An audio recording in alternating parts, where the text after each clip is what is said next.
Hi students, welcome to Mail Academy. NEET 2024 result மறுபடியும் publish ஆகிருக்குது அப்படிங்கிறனால நிறைய ஸ்டூடெண்ட்ஸு இதோட இம்பேக்ட் எப்படி இருக்கும், ஏதாவது சேஞ்சஸ் இருக்குமா, என்னோடய ரேங்கிங் எப்படி இருக்கும், என் ஆப்பர்ச்சுனிட்டி வந்து என்ன மாதிரி இருக்கும், இந்த மாதிரி பல சந்தேகங்களோட அஜிடேட்டடாக இருப்பீங்கன்னு நினைக்கிறேன். அந்த மாதிரி எதுவுமே கவலைப்பட தேவையில்லை. இப்போ பப்ளிஷ் பண்ணியிருக்கிறது சென்டர் வைஸ், சிட்டி வைஸ், எந்தெந்த சென்டரில் ஸ்டூடெண்ட்ஸ் எவ்வளோ மார்க் ஸ்கோர் பண்ணியிருக்காங்க, அதாவது எந்த சென்டரில் எக்ஸாம் எழுதின ஸ்டூடெண்ட் எவ்வளோ மார்க் எடுத்திருக்காங்க அப்படிங்கிற இன்ஃபர்மேஷனை கோர்ட் பார்க்கணுங்கிறதுக்காக என்டிஏ வந்து பப்ளிஷ் பண்ண சொல்லி வாங்கியிருக்காங்க. அவ்வளோதான். ஸோ இதில் என்ன இருக்குது இந்த அப்படின்னு பார்த்தீங்கன்னா எதுவுமே இல்லை. அந்த சென்டரில் எத்தனை ஸ்டூடெண்ட்டு, அதில் எந்த ஸ்டூடெண்ட் எவ்வளோ வாங்கியிருக்காங்க, இதில் வந்து ஒரு ஸ்டூடெண்ட்டோட ஐடென்டிட்டியோ அவங்க எந்த கம்யூனிட்டி இந்த மாதிரி எந்த இன்ஃபர்மேஷனுமே இல்லை. ஆல்ரெடி நீங்கள் வாங்கின மார்க்கை state and city wise and centre wise publish பண்ணியிருக்காங்க. அவ்வளோதான்.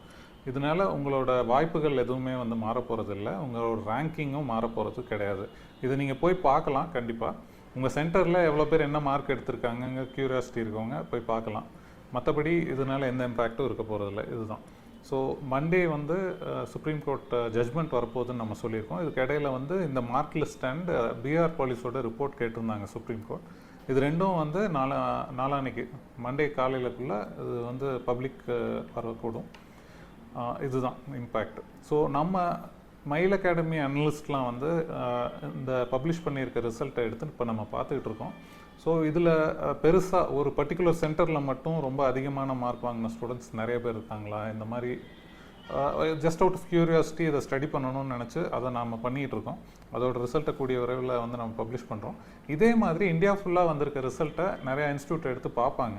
ஸோ இப்போ வந்து கொஷின் பேப்பர் லீக் ஆகிருக்கு அப்படின்னு சொன்ன சென்டர்ஸில் மார்க் வந்து எப்படி வந்திருக்கு, எல்லா ஸ்டூடெண்ட்டுமே நிறைய மார்க் வாங்கி அந்த மாதிரி வந்து ஸ்டாண்ட் அவுட் ஃபிகர்ஸ் எதாவது இருந்ததுன்னா கண்டிப்பாக இந்த ரிசல்ட்டை கண்டெஸ்ட் பண்ணக்கூடும். இன்னொரு தடவை இந்த மண்டே ஜட்ஜ்மெண்ட்டுக்கு அப்புறமும் இது சம்மந்தமான கேசஸ் ஃபைல் பண்ணக்கூடுங்கிறது பாசிபிலிட்டி இருக்குது. ஆனால் சுப்ரீம் கோர்ட் தெளிவாக சொல்லியிருக்காங்க, கவுன்சிலிங் ப்ராசஸை ஸ்டே பண்ண போகிறதில்ல. கவுன்சிலிங் ஆஸ் சச் வந்து around 24th July, last week of July வந்து ஸ்டார்ட் பண்ணுவாங்க அப்படின்னு எதிர்பார்க்குறோம். So all India counselling start பண்ணி ஒரு 1 வீக் டைமில் தமிழ்நாடு கவுன்சிலிங்கும் ஸ்டார்ட் ஆயிரும். ஒன்ஸ் நீங்கள் வந்து கவுன்சிலிங் அப்ளிகேஷன் ஃபைல் பண்ணதுக்கப்புறம் உங்களோட கம்யூனிட்டி வைஸ், ஸ்டேட்டில் உங்கள் கம்யூனிட்டி வைஸ் ரேங்கிங் வந்ததுன்னா நம்ம வந்து கட் ஆஃப் இன்னும் கிளியராக சொல்ல முடியும். அது வரைக்கும் வந்து யாருமே ரொம்ப அக்யூரேட்டாக கெஸ் பண்ண முடியாது. எல்லாருமே இந்த வருஷம் கட் ஆஃப் இன்க்ரீஸ் ஆகிருக்குன்னு தான் சொல்லியிருக்காங்களே தவிர எக்ஸாக்ட் கட் ஆஃப் நம்ம வந்து ஒன்ஸ் நீங்கள் அப்ளை பண்ணி உங்கள் கம்யூனிட்டி ரேங்கிங் வந்ததுன்னா தான் சொல்ல முடியும். அது வரைக்கும் கொஞ்சம் பொறுமையாக இருக்கும். எந்த கவலைப்படாதீங்க, எந்த சேஞ்சஸும் இல்லை. கரெக்டாக. ஸோ நிம்மதியாக இருங்க. ஃபர்தராக உங்கள் choice filling and application related இன்ஃபர்மேஷன்ஸை நம்ம வந்து அடுத்தடுத்த வீடியோவில் கொடுத்துட்ருப்போம். ஸோ சேனலை சப்ஸ்கிரைப் பண்ணாதவங்க சப்ஸ்கிரைப் பண்ணியிருக்கீங்க.